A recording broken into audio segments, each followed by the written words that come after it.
L'inégalité de Bernoulli, elle est d'une puissance, allez viens on la démontre. En fait oui, l'inégalité de Bernoulli est assez puissante, mais je trouve que ça, ou plutôt ces démonstrations le sont encore plus. Pourquoi? Parce qu'en fait en mathématiques, tu crois que tu es dans un monde géométrie, algèbre, analyse, probabilité, peu importe le monde des mathématiques dans lequel tu es, en fait, souvent tu utilises des résultats qui viennent d'un autre monde. Et quand tu les découvres, tu dis mais impossible que ce résultat il s'applique ici. Et en fait, c'est souvent le cas quand on commence à faire des maths à plus haut niveau, donc typiquement quand moi j'ai ma limite, tu vois. Et en fait, mais quand tu as du recul, tu te dis, c'est quand même beau quoi. Ce résultat qui a priori n'a rien à voir te permet de faire une démonstration dans un monde qui a presque rien en commun. Voilà, une des beautés des mathématiques. Et c'est un peu ce qu'on va faire ici. En fait, cette démonstration, elle peut être faite d'au moins 3 façons. Ici, je vais t'en proposer 2 parce que la troisième est encore un peu plus technique et il faut quand même pas mal de prérequis qu'on ne pourrait pas faire rapidement. Et même moi, il faudrait que je réouvre un petit peu les livres pour être parfaitement rigoureux. Donc, comment est-ce qu'on va faire pour démontrer ça? Première méthode, par récurrence. Je crois que je te l'ai mis sur la miniature. La récurrence, c'est quand tu as démontré qu'un truc est toujours vrai, quel que soit l'entier n. En fait, tu montres que c'est vrai au tout début parce que comme c'est un entier, les entiers ils commencent de 0, de 1 ou de 2, donc il y a un point de départ. Ici, c'est 2, parce que strictement plus grand que 1, j'ai mis. Donc on va démontrer que cette inégalité est vraie au premier rang, et ensuite on va montrer que le passage est vrai. Que en fait, si cette inégalité est vraie pour un certain n fixé, obligé elle est vraie pour le suivant. Ça, c'est la récurrence. Et ensuite, justement, on va passer dans un autre monde qui est proche, j'avoue, j'ai un peu exagéré dans mon introduction, qui est celui des fonctions, et montrer qu'en fait, ça, si on arrive à se détacher de l'inégalité pure, et qu'on arrive un peu à le voir comme des fonctions, la démonstration elle est comme ça, en quelques lignes. Et c'est ça la beauté que j'ai envie de te faire passer dans cette vidéo. Mais d'abord on se retrousse les manches et on fait la démonstration par récurrence. Le plus important dans la démonstration par récurrence, c'est le plan, toujours en 3 temps. D'abord l'initialisation, on montre que le truc est vrai au premier rang. Ici n égale 2, l'entier juste après 1. Ensuite l'hérédité, c'est ce que j'essaie de te mimer, c'est héréditaire. Donc si c'est vrai à un moment, ça doit être vrai au moment au rang d'après. Et ensuite, la conclusion, qui est en fait une non-étape, il suffit juste de dire c'est bon, j'ai bien démontré ton truc, d'accord? Mais en fait, la partie la plus dure, c'est l'hérédité. Mais allons-y, étape par étape. Quand n égale 2, en fait, il faut comparer ces deux éléments. Il faut montrer que c'est vrai. Que vaut le membre de gauche? Il vaut 1 plus x au carré. Et le membre de droite? Le membre de droite, il vaut 1 plus 2x. Qui est le plus grand? On ne peut pas encore conclure, mais ça ressemble un peu à son développement. C'est une identité remarquable, donc on y va a au carré plus 2 fois a fois b, 2 fois 1 fois x plus 2x plus x au carré. Donc en fait, ici, le combat, en fait, tu dois comparer ces deux éléments que j'ai écrits. Qui est le plus grand? Ça se voit que c'est celui de la gauche, non? Parce que regarde, ils ont ça en commun. À droite, il s'appelle 1 plus 2x. À gauche, il s'appelle 1 plus 2x plus un truc qui est positif parce que c'est un carré dans R. Celui de gauche, il gagne quand même. On est d'accord là-dessus. Donc, on a bien démontré que notre inégalité, notre truc est vrai au premier rang. La rigueur est ici dans la récurrence. On va faire des calculs ici avec n, mais c'est un en particulier. Les calculs ne sont pas pour tous les n. J'en prends un au hasard et je montre que si pour lui c'est vrai, c'est vrai pour le suivant. Et comme ça, j'aurais montré pour tout le monde. Et donc, voilà ce qui se passe dans l'hérédité. En fait, on va supposer que le truc est vrai pour un n fixé et on va montrer que c'est également vrai au rang suivant. Donc, tu vois, le rang suivant, c'est le n devient n plus 1. Donc, n devient n plus 1, n devient n plus 1. On n'oublie pas les parenthèses. Ok. Donc, maintenant, ce qui est cool, c'est que tu dois arriver ici. En fait, ta dernière étape de l'hérédité, c'est ça. Il faut que tu montres que ce truc-là est vrai. Et l'arme dont tu disposes, en plus de ton cerveau, c'est ça. On sait qu'on a ça qui est vrai. Ok, comment est-ce qu'on pourrait faire? Tu dois montrer une inégalité. Et pour montrer une inégalité, une des techniques, c'est de partir du membre de gauche, de le travailler au corps et d'arriver à un nombre qui est plus grand que b, ce que tu voulais. Donc, on aura bien ça. Donc, moi, mon point de départ, ça va être 1, je pars de là. Genre 1 plus x puissance n plus 1 et je vais le travailler au corps. Parce que exposant n plus 1, ça veut dire quoi? Puissance n plus 1, c'est 1 de plus que puissance n. Tu connais mon amour pour scinder en deux les quantités. Bon, le puissance 1, je l'ai mis pour toi au début, d'accord? Donc, on écrit que puissance n plus 1, voilà ce que ça fait. Et là, tu remarques pas quelque chose? 1 plus x puissance n, c'est pile le nombre qui est ici, c'est pile ce truc-là. Et on a supposé que ce nombre-là était plus grand que 1 plus nx. Donc, est-ce que tu vois ce qu'on va faire? On peut affirmer que ce truc-là est plus grand que quoi? Lui, il est plus grand que 1 plus nx. Regarde, je te l'écris ici. Lui, il est plus grand que 1 plus nx. Ah oui, comme il est fois 1 plus x, je laisse le fois 1 plus x, d'accord? Donc, limite maintenant, peut-être on peut le voir dans l'autre sens. Là, tous les deux ont fois 1 plus x. C'est comme si tous les deux ne l'avaient pas. Et est-ce que lui est plus grand que lui? Oui, c'est ce qu'on appelle notre hypothèse de récurrence. D'accord? J'espère que je te l'ai bien amené. L'autre façon, sinon, c'est de dire ce truc-là est vrai. je multiplie par 1 plus x de part et d'autre. C'est une autre façon de voir les choses si tu n'as pas été convaincu par mon approche. Bref, une fois que j'ai transformé ça, je fais apparaître mon inégalité. J'espère que tu as conscience qu'à gauche, c'est lui là. C'est notre 1 plus x puissance n plus 1. Donc déjà, c'est cool, regarde, on a réussi à faire apparaître une inégalité avec 1 plus x puissance n plus 1. Ce truc-là est plus grand que ça. Moi, mon objectif, c'est de montrer que c'est plus grand que ça. Comment est-ce qu'on va faire? Encore une fois, le jeu d'essai différence, tu dois me montrer ça. Et en fait, ici, on va développer de manière à le faire ressembler à ça. Un peu comme ici. On va lui faire ressembler à ça et dire « Hey, mais en fait, toi, tu es même plus fort que lui. » Comme ici. Tu te souviens, ils avaient des trucs en commun et il y en avait un, il avait plus x carré en plus. Donc, il avait battu. Et c'est ce principe ici. Donc, c'est parti. On développe 1 fois 1, ça fait 1.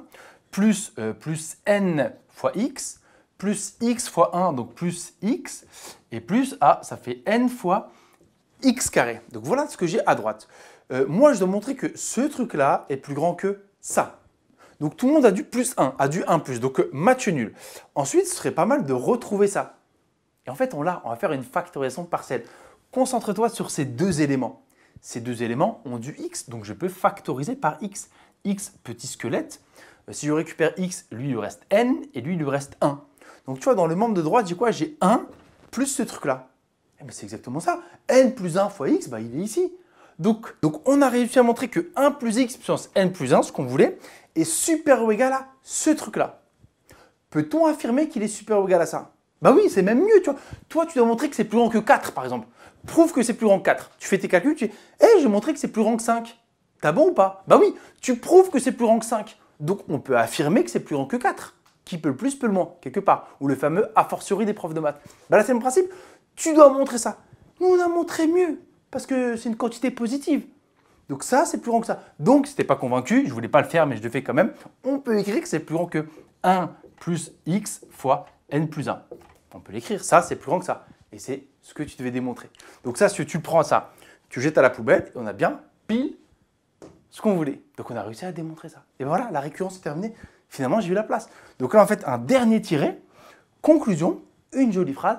D'après le principe de récurrence, on a bien montré que pour n plus grand que 1 et x positif, ce truc-là est vrai. Donc voilà comment est-ce qu'on démontre ça par récurrence.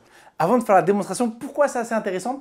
En fait, ça, c'est ce qui te permet de démontrer que, en fait, si tu as un nombre plus grand que 1, sa limite exposant n, si q est plus grand que 1, limite de q exposant n, ça vaut plus l'infini. Ça paraît assez évident. Si tu as 2 puissance n, 2 fois 2 fois 2 fois 2, tu ne t'arrêtes jamais, tu arrives à plus l'infini. Mais même si ça paraît évident, en maths, on aime bien tout démontrer. Et en fait, ça se démontre comme ça. Mais en fait, c'est comme pour ton maths, quand tu démontres quelque chose, il faut quand même un point de départ à un moment donné ou à un autre. Donc, suis bien ce petit raison. Pour démontrer que ce truc est vrai, alors que franchement, ça coule dans tes veines, c'est évident que 2 fois 2 fois 2 toute ta vie, tu arrives à l'infini. Mais pour le démontrer, en fait, on passe par là. 1 plus x, x, c'est un nombre plus grand que 0. Donc 1 plus x, ce truc-là est bien strictement plus grand que 1, d'accord? Et donc quand tu as un truc puissance n avec ce truc qui est plus grand que 1, on vient de démontrer que c'est plus grand que 1 plus nx, avec x, un nombre positif. Et question que je te pose, quand n tend vers plus l'infini, genre n il vaut 1 million de milliards, ça vaut quoi ce qu'il y a ici? Bah, x, comme c'est un nombre positif, ça ne change pas, ça vaut plus l'infini plus 1, on est à plus l'infini. Donc quand n tend vers plus l'infini, ce truc-là, il tend vers plus l'infini. Et ta quantité-là, elle est plus grande que plus l'infini. Ah oui, donc elle aussi, elle tend vers plus l'infini. Voilà la démonstration par comparaison, pourquoi ce truc-là est vrai. Mais moi, je préfère la vision instinctive, tu vois. Et voilà comment est-ce qu'on le démontre rigoureusement. Donc voilà, petite interlude avant la deuxième démonstration. Interlude, le type est au spectacle. On va changer de monde. Allez, on va démontrer cette inégalité à l'aide des fonctions. Et une notion, un concept qu'on appelle convexité, une fonction convexe. En fait, une fonction f est dite convexe si sa courbe a une certaine tête. En gros, si elle fait un U. Et quelle est la particularité si tu fais un U? C'est qu'en fait, la courbe est au-dessus de toutes ses tangentes.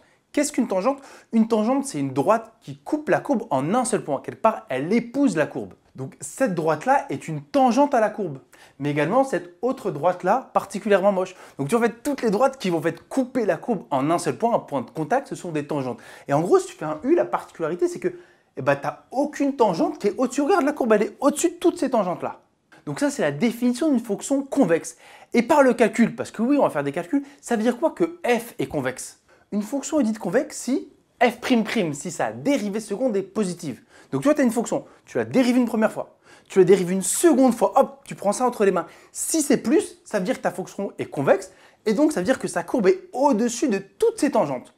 Et en fait, une courbe qui est au-dessus de ces tangentes, par le calcul, ça se traduit par une inégalité. Tu vois là, si on change de monde algébrique, qu'on passe dans le monde graphique, ça, si ce truc-là est vrai pour tout x positif, ça veut dire que cette fonction-là, peu importe sa tête, la courbe de cette fonction-là est au-dessus de la courbe de cette fonction-là. À droite, justement, c'est une droite, tu vois, ax plus b, vu que n est un nombre, 2, 3, 4, 5, donc c'est en gros, je sais pas moi, 3x plus 1.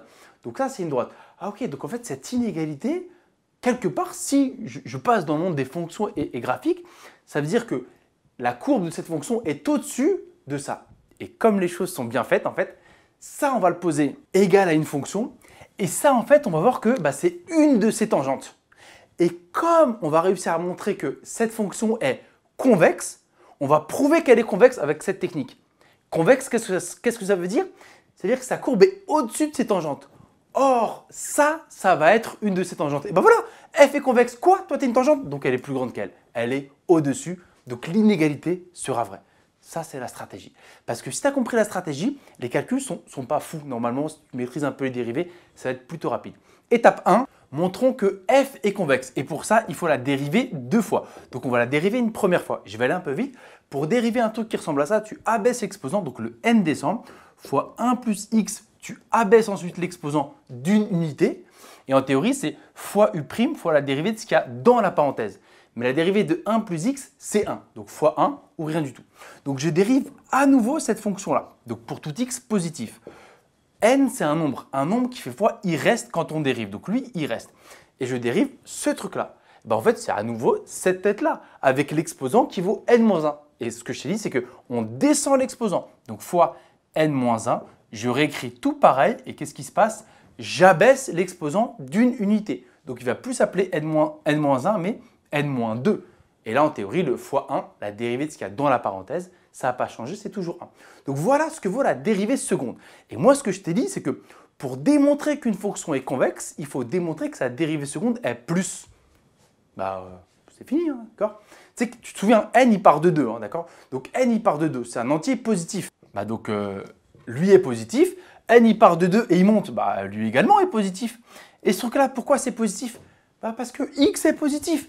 Donc 1 plus x, c'est un nombre positif. Un nombre positif élevé à n'importe quelle puissance reste positif. Ah oui, donc f seconde de x, c'est le produit de 3 trucs plus. Et c'est que c'est positif, d'accord? Voilà. Ça, c'est relativement rapide. Donc là, attends, on vient de démontrer que f seconde est positif. Cela signifie que f est convexe.